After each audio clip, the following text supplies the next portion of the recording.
उनके लिए एक बार फिर से आप ताली बजा दीजिए। जैसे अखिलेश मिश्रा जी है, पोएट ऑफ अखिलान इस्लाम। सिर्फ सबसे में एक क्वेश्चन कहना है, 90 के दशक में एक शो आता था, मतलब जो 90 के दशक वाले हैं वो सब जानते होंगे, चंद्रकांता। बड़ा ही चर्चित शो था, जिसको देखने के लिए लोग सुबह से ही अपने सारे काम निपटा लेते थे कि चंद्रकांता आने वाला है। और आगे की रो में जितने लोग बैठे हैं ना, वो चंद्रकांता तो देखते ही थे। पीछे के माना अभी मुझसे अग्री नहीं करेंगे, क्योंकि ये नई जनरेशन है। तो बड़ा उसमें एक कैरेक्टर जो बहुत फेमस हुआ था, क्रूर सिंह। तो सर, क्रूर सिंह की क्या कहानी थी और ये कैरेक्टर कैसे आपने अपने अंदर जो लिया और उसको जिस तरीके से पोर्ट्रे किया, वो आज तक लोगों के जहन में है? जटाटवी गलज्वल प्रवाह पावित स्थले गजयवरम जनपितम दमट दमट दमट दमन निनाद वट्टमर्मयम चकार चंड तांडवम तनोतु नः शिवा शिवम। जय मां, जय ओंकारेश्वर। इंदौर वो शहर है कि एक तरफ हमारे महाकाल बैठे हैं और दूसरी तरफ ओंकारेश्वर। और आप सब इतने भाग्यशाली हैं कि सेठ विश्वविद्यालय में पढ़ रहे हैं। मैं आते ही सेठ विश्वविद्यालय का अर्थ पूछा हमने मयंक जी से, और हमने ये कहा कि सेठ साधु वाला है या इसका कुछ फुल फॉर्म है। तो पता चला नहीं, ये साधु वाला है, फुल फॉर्म वाला भोपाल में है। तो आप सभी साधु हैं, सबको साधुवाद। जो विद्यार्थी हैं उनको भी, और जो शिक्षक गण हैं उनको भी। देखिए, मैं ये सत्र शुरू करने के पहले मैं एक बहुत महत्वपूर्ण बात बताना चाहता हूँ कि आप सबके बीच और आपके इस विश्वविद्यालय प्रांगण में एक इतनी सशक्त महिला है, जो महिला सशक्तिकरण का एक उदाहरण बन सकती हैं, और उनका नाम है जमुना मिश्रा। अक्टूबर से मुझसे बातें करते जा रही है। इन्होंने गैप भी नहीं किया, इन्होंने छोड़ा ही नहीं, बात करते जा रही है। और ये भी कह दिया इन्होंने कि जब तक आप नहीं आएंगे मैं ये प्रोग्राम करूंगी नहीं। अब ये बहुत ही बड़ी एक जिम्मेदारी होगी कि ये तो कमाल है। ऊपर से हुआ कि थिएटर का कार्यक्रम है, ऊपर से हमारी नई पीढ़ी के लिए उमंगों भरी उम्र है, पूरे आलम को फतह करने के ख्वाब देखने की उम्र है ना? आपकी उम्र ऐसी है? Equal to MC square, higher the age, lower the energy, lower the age, higher the energy. आप में ऊर्जा बहुत है, वो दिख रहा है। ये जो प्रश्न पूछा आपने कि चंद्रकांता जो सीरीज था, चंद्रकांता के बारे में बता दूं अपनी जो नई पीढ़ी के हमारे सारे विद्यार्थी पर बैठे हुए हैं। चंद्रकांता 1888 में लिखी गई बाबू देवकीनंदन खत्री द्वारा वो उपन्यास है जिसे हिंदी का प्रथम उपन्यास माना जाता है। और चंद्रकांता को पढ़ने के लिए लोगों ने हिंदी सीखी थी। अब समझ लीजिए किस तरह का उपन्यास है।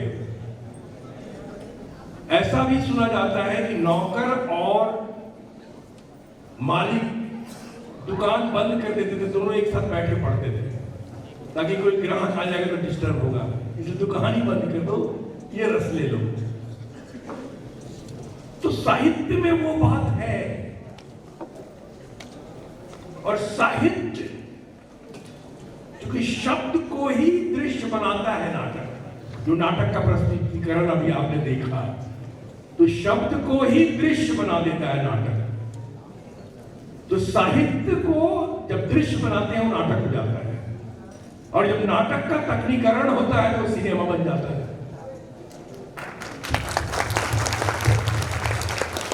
सिनेमा सिर्फ तकनीक है, जो मूलभूत आधार है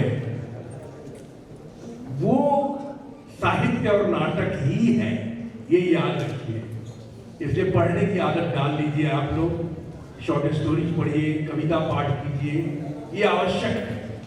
अगर उपन्यास नहीं पढ़ते आप, नावल पढ़ने में अगर दिक्कत होती है, लंबी होती है, तो उस उपन्यास चंद्रकांता में जब ये सीरीज बना और मुझे ये मौका मिला कि मैं इसमें एक भूमिका निभाऊं जिसका नाम है क्रूर सिंह जी। और क्रूर सिंह श्रीमती नीरजा गुलेरी जी दिल्ली में थी। मैं बता दूं कि दूरदर्शन की पहली प्रोड्यूसर थी वो जी। जब भारतवर्ष में दूरदर्शन आया उसकी पहली प्रोड्यूसर थी और वो दिल्ली में काम करती थी। वो चंद्रकांता के लिए मुंबई आई कास्टिंग करने के लिए, और उन दिनों हम थिएटर में इतने एक्टिव थे कि एक साथ मेरा 6-6, 8-8 नाटक चलता था एक साथ। जैसे पृथ्वी थिएटर का नाम सुना होगा आप लोगों ने, तो पृथ्वी थिएटर में अगर कोई नाटक का फेस्टिवल हो रहा है तो मेरे उसमें 6-6 नाटक है या 8-8 नाटक है। तो जब नीरजा जी को पता चला कि एक ऐसा भी एक्टर है जिसका नाम अखिलेंद्र मिश्रा है, तो मुझे एक मैसेज आया, एक दोस्त ने ही मैसेज आया कि वो तुमको ढूंढ रही है। मैंने कहा मुझे कोई भी ढूंढेगा भाई।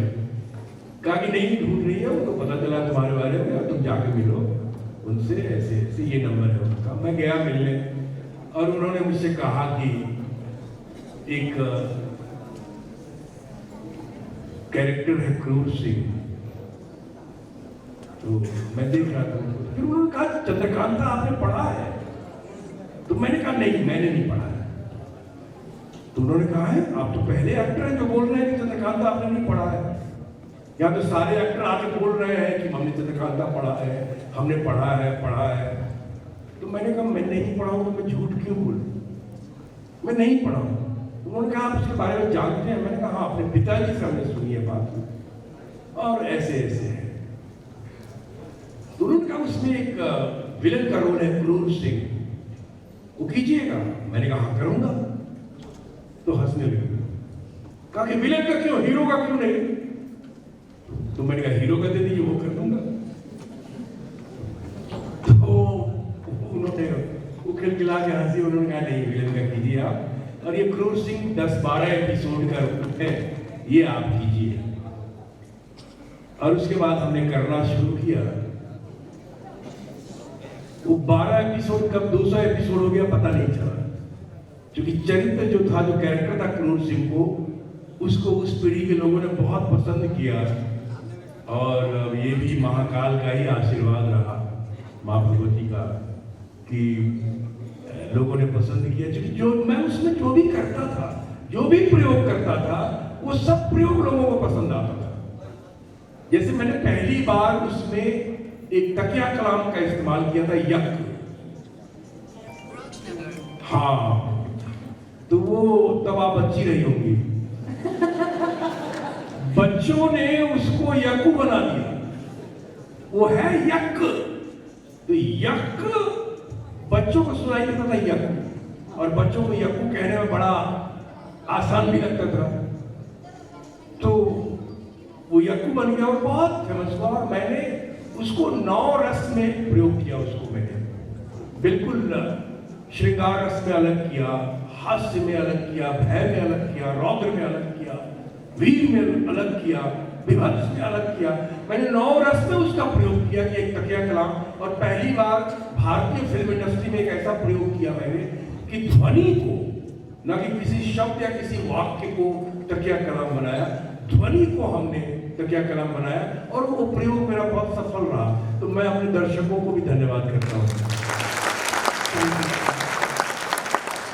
कहा जाता है कि आपका ध्यान पढ़ाई में कम लगता था और गांव में होने वाले नाटक में ज्यादा, ये हमने सुना है। और आप 8वीं क्लास में थे जब से ही आपने नाटक करना गांव में शुरू कर दिया था। आपका एक नाटक बड़ा फेमस हुआ था, गौना की रात, वो भोजपुरी में था। क्या वाक्या था सर?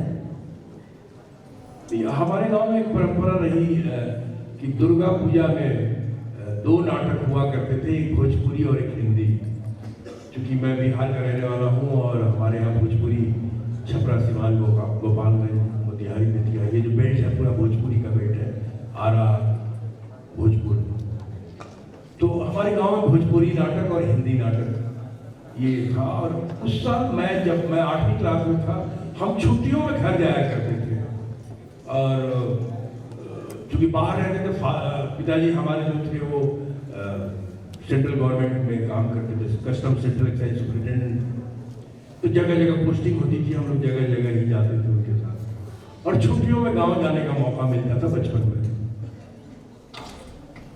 तो उस साल वो 2 नाटक होता था, जिसमें से एक बाल विवाह पे नाटक था, गौना की रात। और उसमें जो हीरो था वो बच्चा ही था, 8वीं क्लास का। मैं जब पहुंचा था, रिहर्सल तो चली रही थी। गांव में इलेक्ट्रिसिटी नहीं थी, आप लोगों को बता दूं मैं, लाइट बिल्कुल नहीं था गांव में। और हम लोग नाटक कर रहे थे। आप सब समझ लीजिए कितना चैलेंजिंग होगा नाटक करना गांव में, जहां गांव में इलेक्ट्रिसिटी नहीं है। हर घर से हर एक्टर एक एक लालटेन लेके आता था। स्कूल में हम लोग जाते थे, वहां रिहर्सल करते थे। कई लालटेन, 10-12 लालटेन इकट्ठे हो जाने से रोशनी अधिक हो जाती थी, और उसमें हम लोग रिहर्सल करते थे। तो डायरेक्टर साहब ने मुझे देखा, उन्होंने मेरे भाई से पूछा कि ये रोल करी है क्या? भोजपुरी समझ में आता है आप लोगों को? अरे बड़ी संख्या में हाँ आ गया। ढेर जाना वालों ने कहा हो के हाथ उठावा। अरे बाप रे, अच्छा बढ़िया बा, बढ़िया संख्या बा। अच्छा तोरो लोनी बालो लोनी बढ़िया बा, लड़का लड़की दोनों जना बात बहुत बढ़िया।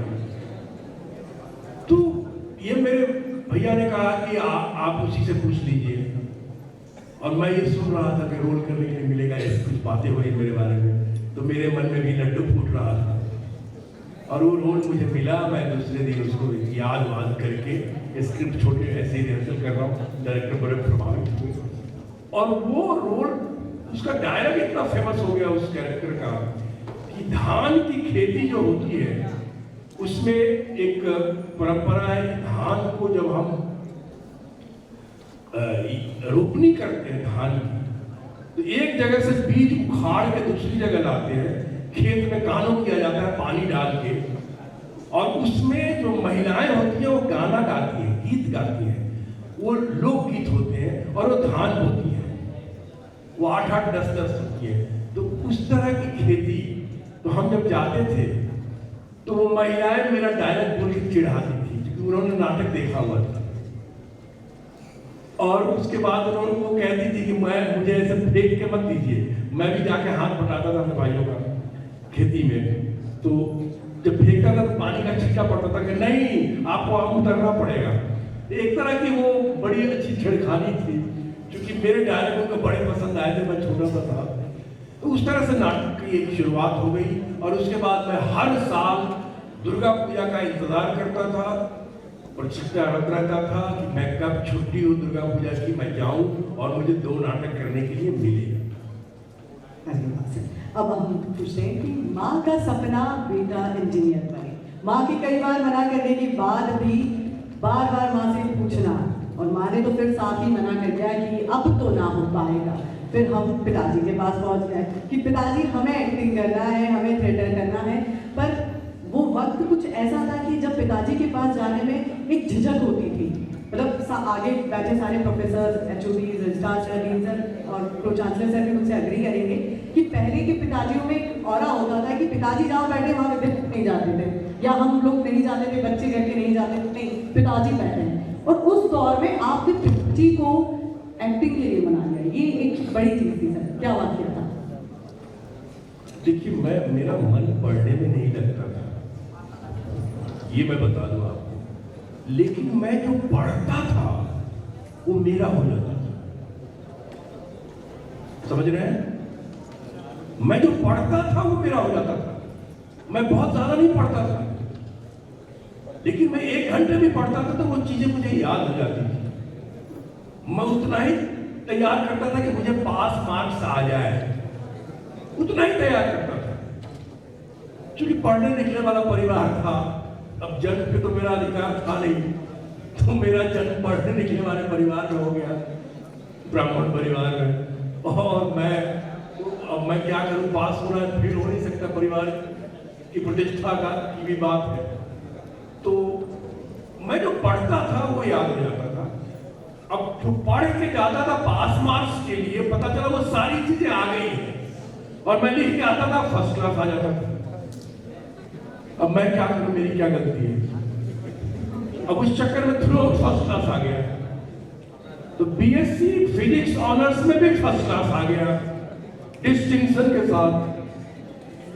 अब और तब तक मैं इंजीनियरिंग की तैयारी कर रहा था, क्योंकि माता जी चाहती थी कि बेटा इंजीनियर बने।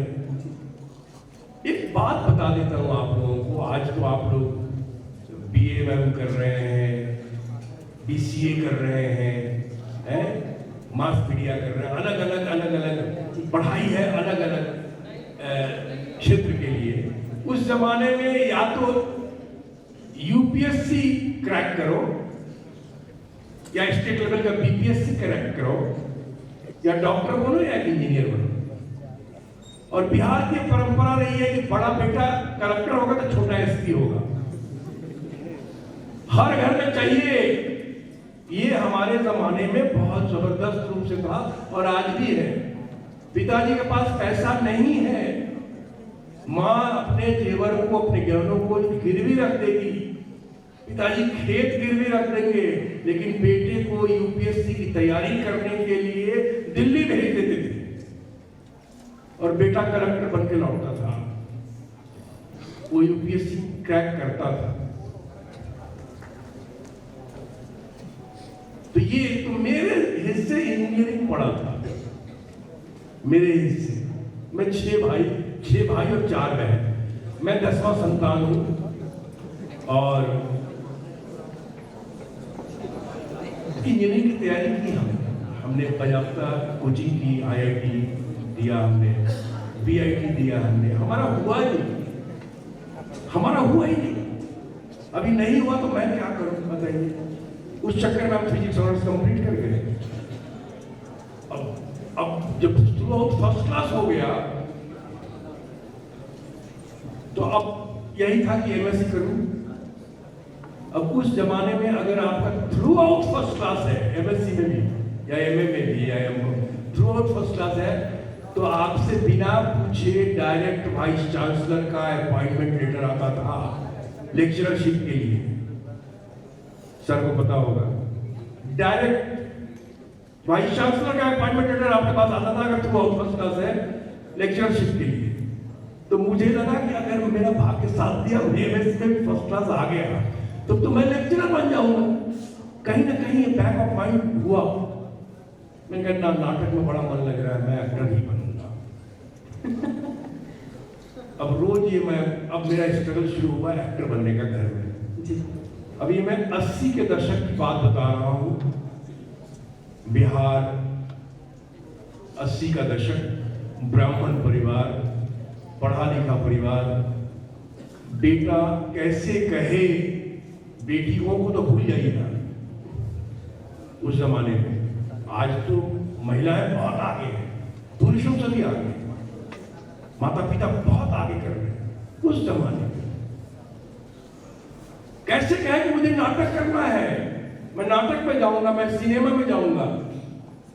बाबा या दादा हो गांव में सुने तो गोली मार दो।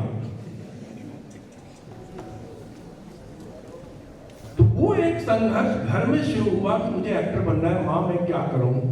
माँ से मैं बात करता था कि माई देखना माई, हमारा एक्टर बने के बाद, मतलब माँ मुझे एक्टर बनना है। तो माँ कहती है हट, हमने इंजीनियर बन लो ना, एक्टर बनिए। मतलब हटो, इंजीनियर नहीं बने एक्टर बनोगे। क्या होता है एक्टर? क्या होता है एक्टर? हमने एक्टर, अरे माई हम एक्टर बन जाए नो, मैं एक्टर बन जाऊंगा ना, तो मैं doctor, engineer, collector, SP, minister सब बन जाऊंगा।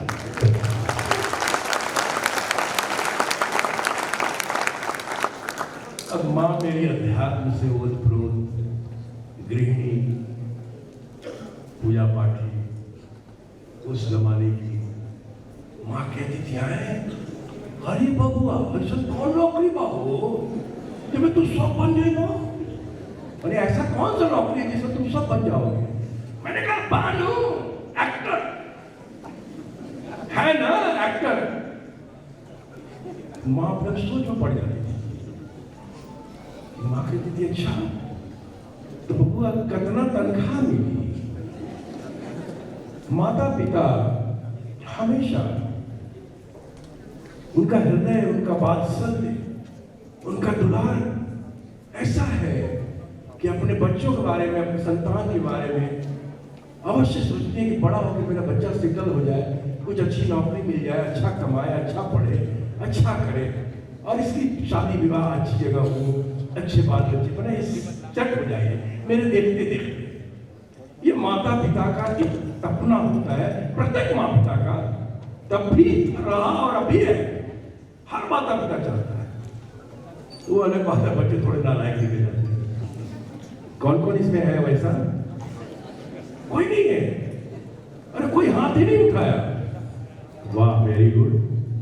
चलिए, अब मुझे पता चला कि सेज यूनिवर्सिटी को ये प्लस क्यों मिला है। तो ये एक था। और उसके बाद क्योंकि हम लोग उस जमाने में पिताजी वो डर नहीं था, वो एक सम्मान, पिता का सम्मान। पिता मतलब ये, पिता मतलब त्याग,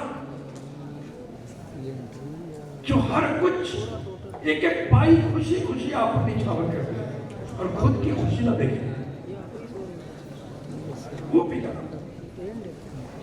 जितने यहाँ वरिष्ठ बैठे हुए हैं, शिक्षक बैठे हुए, सब अपने अपने पिताओं को देखा होगा और आज की पीढ़ी भी अपने पिता को देख रहे हैं कि अपना हार्ड अर्न मनी कैसे दे के पढ़ाते हैं आप।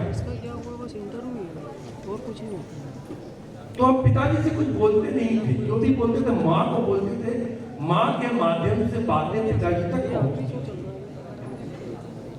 और उसके बाद लेकिन वो तब तक मेरे दुश्मन भी थे, मुझसे जो बड़े भाई थे वो, उनसे जो बड़े थे वो, मेरी एक बड़ी बहन भी थी हमारे हमसे बड़े। ये देखा भैया भैया माई का फुसलावा था, मतलब माँ को फुसला रहा है, इसका कुछ चल रहा है, मतलब ये सब चलता रहता था। अब मैं पिताजी नहीं में जाता था।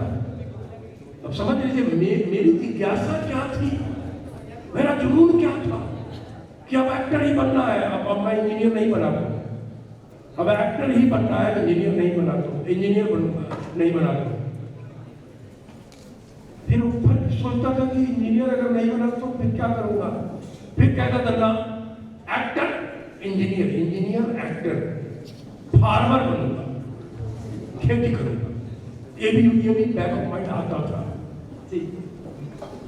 सो पिताजी कमरे में जाकर उनकी तकिया से कहता था कि हे तकिया, पिताजी जैसे आए बाबूजी, जैसे सिरहाना रखे कान में बोल देना कि सबू के एक्टर बनेगा। मेरा घर का नाम सबू, मुझे सबू को एक्टर बनना है। पंखे से बोलता था, तुम जब चलना शुरू करना तभी बोल देना। उनकी हर चीज से बोलता था, उनकी किताब से, उनकी चश्मा से। वो जब नहाने जाते थे तो उनका चश्मा रखा रहता था, चश्मे से बोल देता था, जैसे लगाएंगे ना वैसे ही बोल देना, और तुम्हारी पहुंच तो कान तक है, तुम तो फटाक से बोल सकते हो। तो इस तरह से एक संघर्ष था। और घर में, और जब मेरे पिताजी को पता चला, अब मैं बड़ी अच्छी बात बता रहा हूं, तो मेरे पिताजी ने ये कहा कि मैंने तो कभी अपने बच्चों को रोका ही नहीं, किसको क्या करना करे। अच्छा, अगर वो कर सकता है तो करे, इसमें क्या पूछना है, करे। अब माँ कहती है, कहा को आता नहीं हुआ, हतला पढ़ने चले चाहिए तो करी। अब ये शुरू है, मतलब क्या कह रहे हैं आप, इतना पढ़ लिख लड़का ये। पिताजी ने कहा कि नहीं, वो कर सकता तो करने तो, छोड़ो कुछ हो।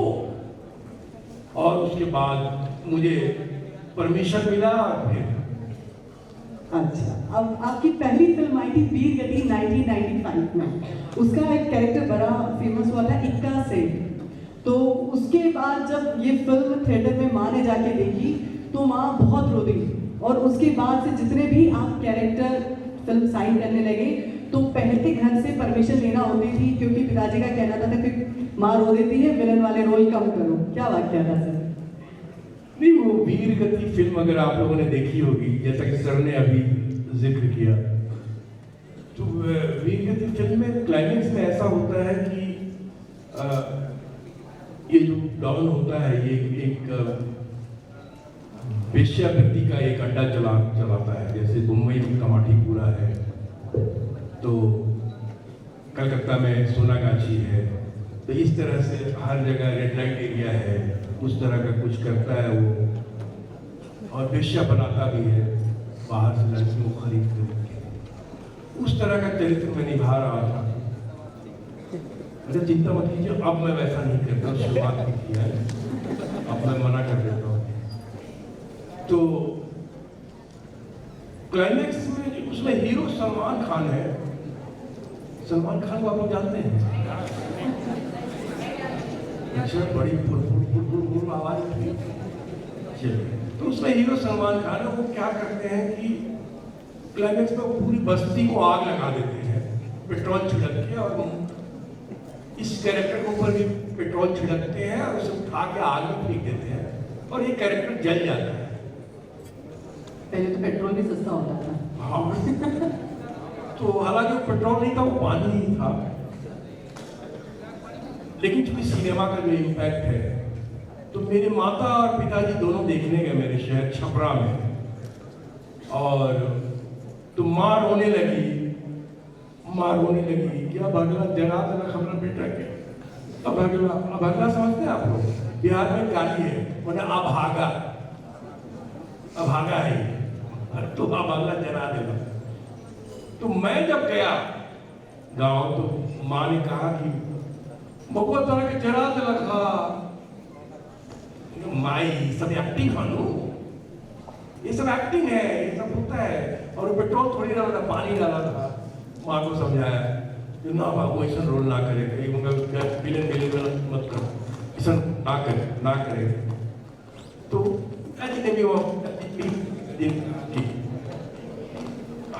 इस कमी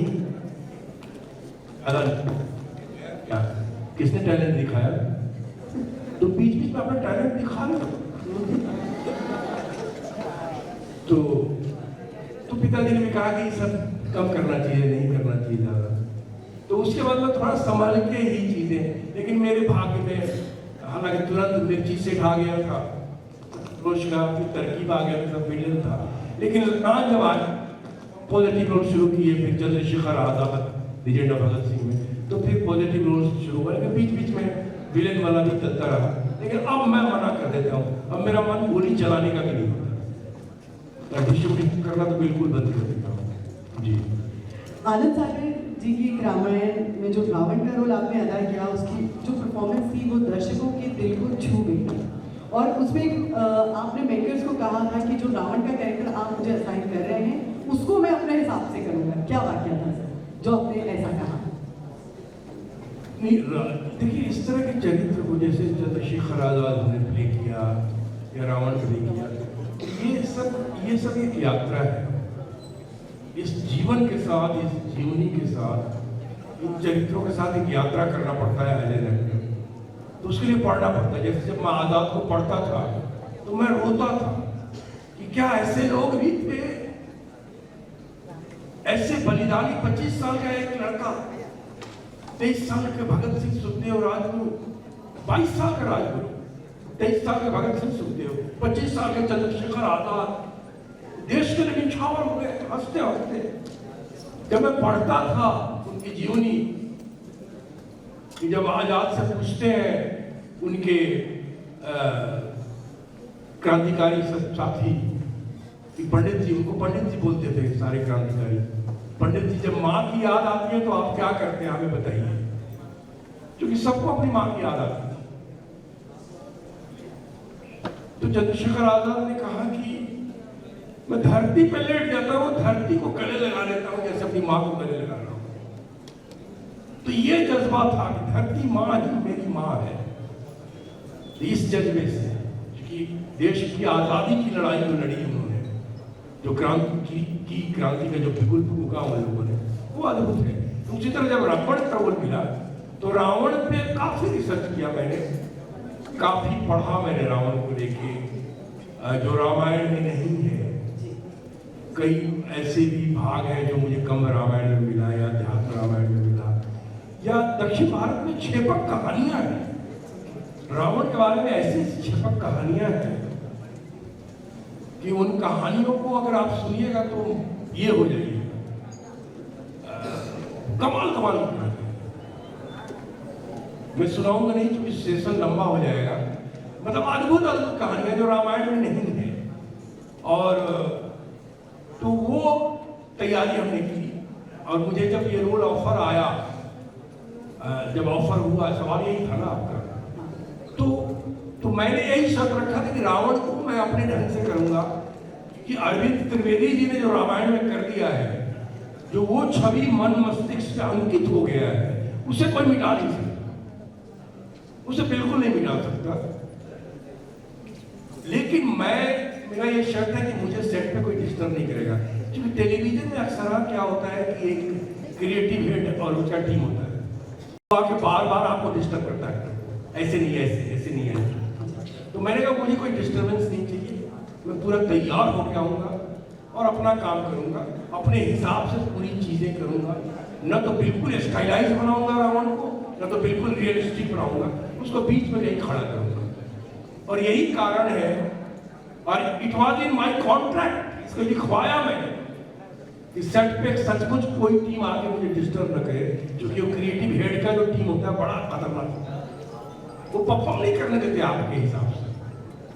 और यही कारण है कि रावण रोया है, जो किरदार मैंने किया वो रावण रोया है स्क्रीन पे।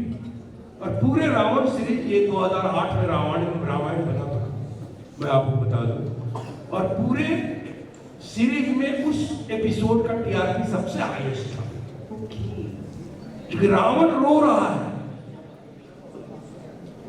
और ये घटना हुई थी जो छेपक कहानियों में मुझे मिला था, उस चीज को मैंने डाला, क्योंकि सीन लिख के आया था जस्ट इंस्ट्रक्शन, तो सीन लिख के आया कि अपने पूर्वजों को याद कर रहा है, पूर्वज मरते जा रहे हैं ऐसे ऐसे।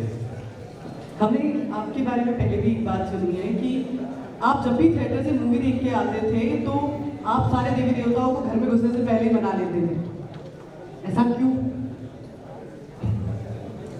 देवी देवताओं को याद करना पड़ जाए। क्या होता था उस जमाने में, फिल्म देखने के लिए पिटाई होती थी कि आप फिल्म देख के आ रहे हैं तो बहुत मार खाते थे, बहुत मार खाते। मैंने घर में देखो सबसे छोटे होने पर और होता था, जो भी उधर से आता था एक थप्पड़ मारते थे, तो बहुत फिल्म देख रहा है, पढ़ नहीं रहा, पढ़ बैठ कितना मार्क्स आया इसमें, इसके स्पेलिंग बताओ, वो पोएट्री सुनाओ, ये होने लगता था। अब जहां देखो पिटाई, सिनेमा देखने के लिए पिटाई। अब उन दिनों अमिताभ बच्चन का भूत सवार होता था, उन दिनों अमिताभ बच्चन सुपरस्टार थे, शत्रुघ्न सिन्हा, धर्मेंद्र, काला पत्थर देखने जा रहे हैं, शत्रुघ्न सिन्हा और धर्मेंद्र की फाइट काउंट कर रहे हैं कि कौन किसको मारा, और मोहल्ले में डिस्कशन चल रहा है। शत्रुघ्न सिन्हा का फैन फॉलोइंग बोल रहा है कि शत्रु ने ज्यादा मारा, तो अमिताभ बच्चन का फैन बोल रहा है नहीं अमिताभ ने ज्यादा मारा। तो ये डिस्कशन चलता था।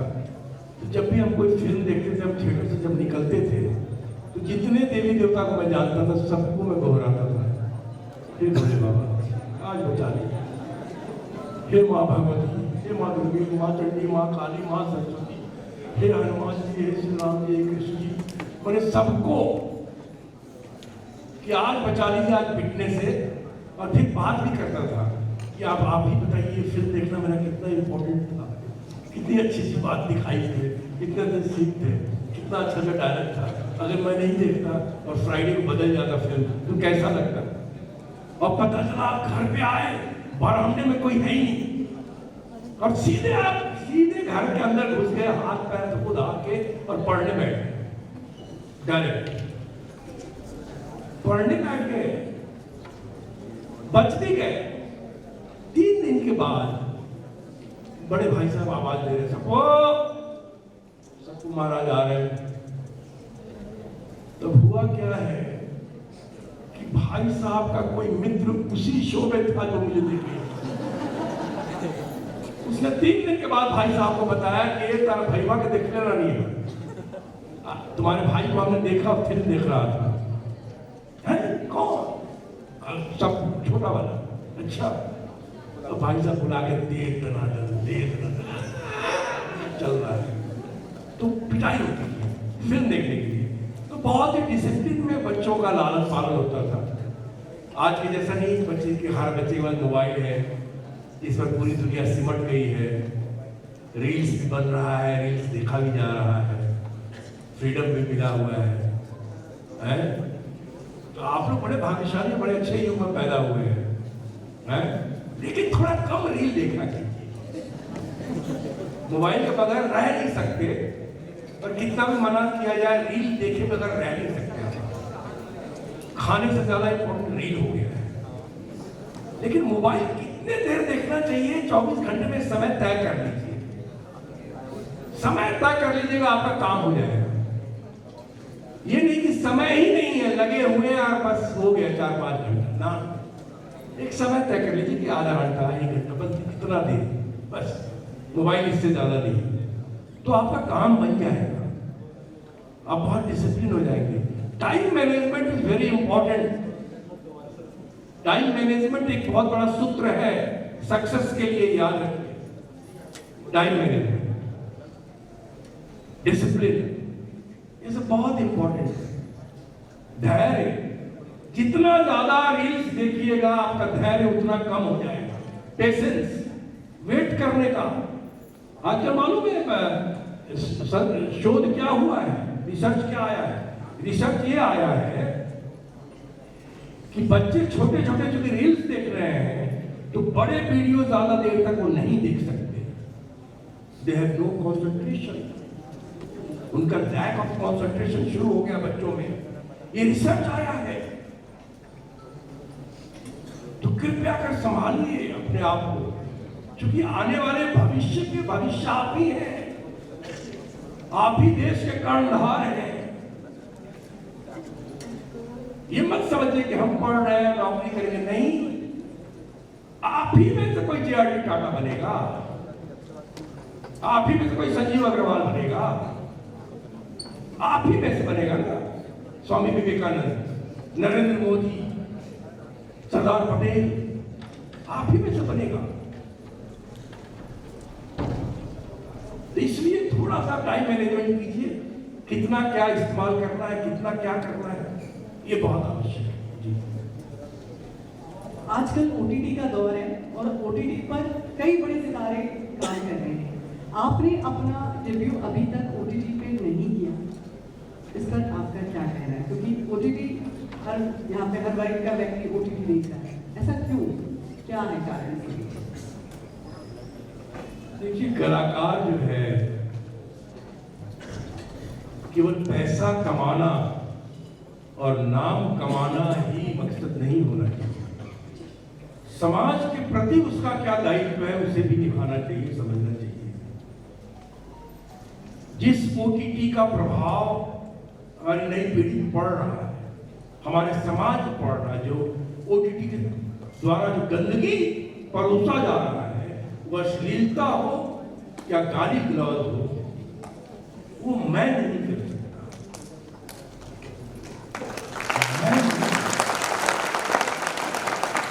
मैं कलाकार हूं, मेरा दायित्व मेरे समाज के प्रति भी है। मैं अगर यहां आके बैठा हूं अपने इन नई पीढ़ी के बच्चों के साथ, उनके सामने और बड़ी बड़ी बातें कर रहा हूं, तो क्या अधिकार है मेरा बैठने का? कल को आप पूछ सकते हैं कि सर उसमें तो आप गाली दे रहे थे, उसमें तो आप अश्लीलता कर रहे थे, बेड पे सोए हुए थे, पूछ सकते हैं आप। यहां बैठा हुआ व्यक्ति अगर कलाकार है, बातें कर रहा है, तो उसकी जिम्मेदारी आपके लिए है, क्योंकि आप ही समाज हैं। क्योंकि जो हम परोसेंगे, क्योंकि विजुअल मीडिया है, विजुअल मीडिया बहुत सशक्त होता है, उसका प्रभाव मन मस्तिष्क में ऐसा अंकित हो जाएगा कि वो डिलीट नहीं होगा। और विशेषकर इस उम्र में याद रखिए, मैं अपने समाज का दायित्व समझता हूं, अपनी नई पीढ़ी के प्रति अपना दायित्व समझता हूं। मैं गाली नहीं दे सकता, अश्लीलता नहीं कर सकता, इसलिए मैं नहीं करता हूं। मेरा डेब्यू अभी तक नहीं हुआ।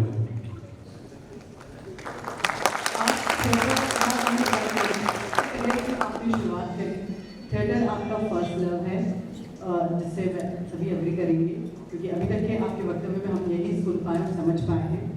बदलते वक्त के साथ थिएटर में जो मॉडर्न टेक्निक्स का यूज हो रहा है, उसको आप कैसे देखते हैं? काफी कुछ बदलाव आए हैं। लेकिन थिएटर क्या है ये जानना पड़ेगा। वो दर्शक है, ये मंच है, यहाँ अभिनेता है।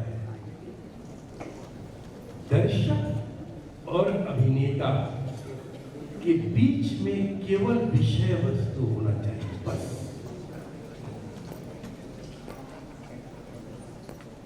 क्योंकि जो विषय वस्तु अभिनेता परोस रहा है वो दर्शक की अमानत है।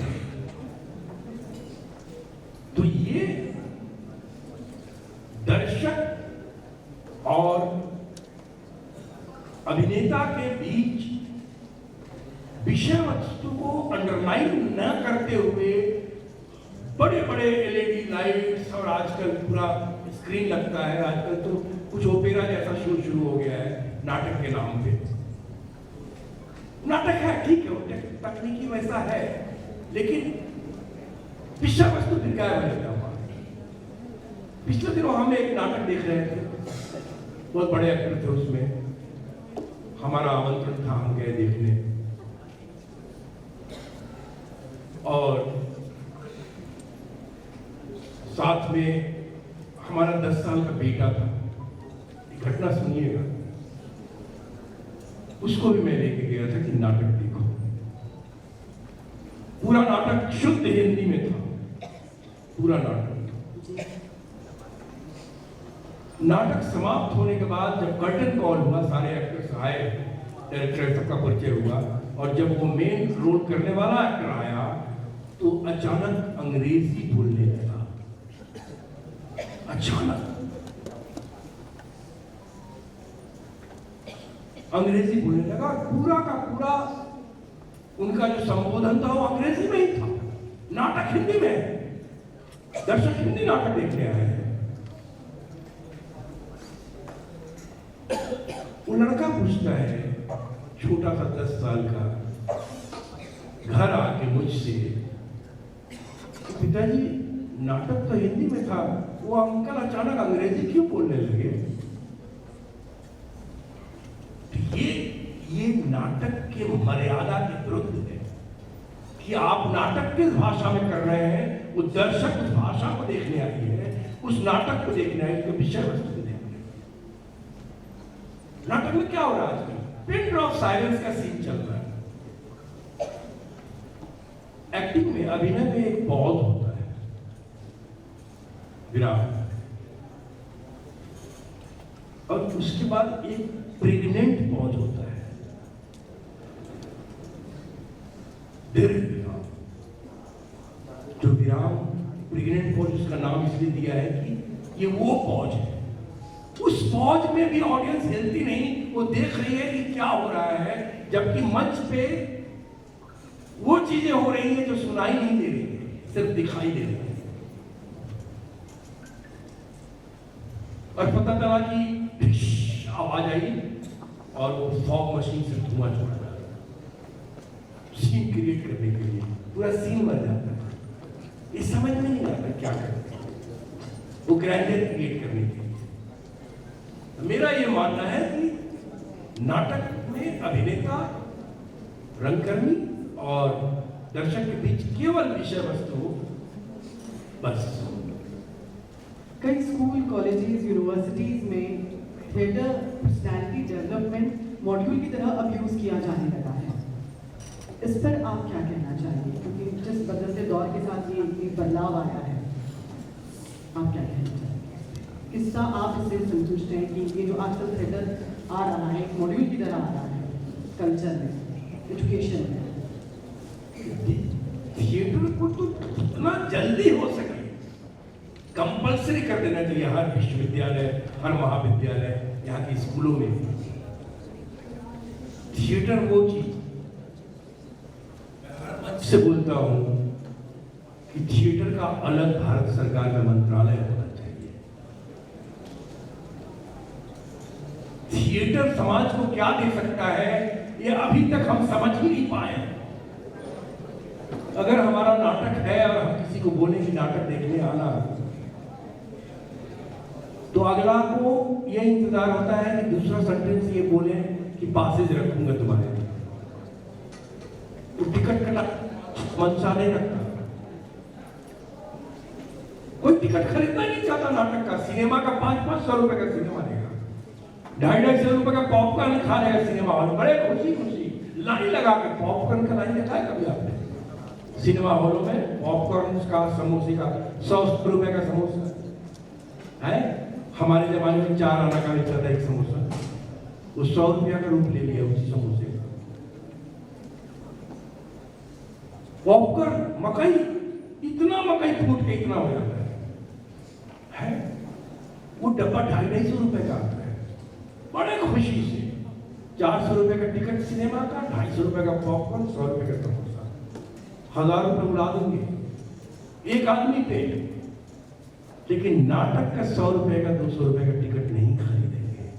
ये मानसिकता है समाज में। इस मानसिकता को बदलने के लिए थिएटर को आगे लाना पड़ेगा, क्योंकि थिएटर हमारे बच्चों को वो देता है, आप सोच भी नहीं सकते। थिएटर पढ़ने की आदत डालता है, किताब पकड़ने की आदत डालता है। किताब, बच्चों से किताब का संबंध ही खत्म हो गया है। सारी पढ़ाई लैपटॉप और उस पे हो रहा है, ऑनलाइन पढ़ाई चल रहा है। किताब की वो सुगंध, किताब की महक, वो पन्ना पलटना, कि वो पन्ना कैसे पलटे, वो कैसे पन्ना पलटते हैं। पन्ना पलटने का नया किताब है तो पन्ना पलटने की जो आवाज आती है, हाथ में ऐसे पकड़ के देखेगा किताब। लेट के पढ़ रहा है तो ऐसे, इधर आए फिर हिसाब भी ले लिया ऐसे, नहीं तो ऐसे। घर में लैंप खरीदने के लिए झगड़ा हो रहा है कि मेरे कमरे में लैंप नहीं, मुझे पढ़ने में बहुत दिक्कत हो रही है।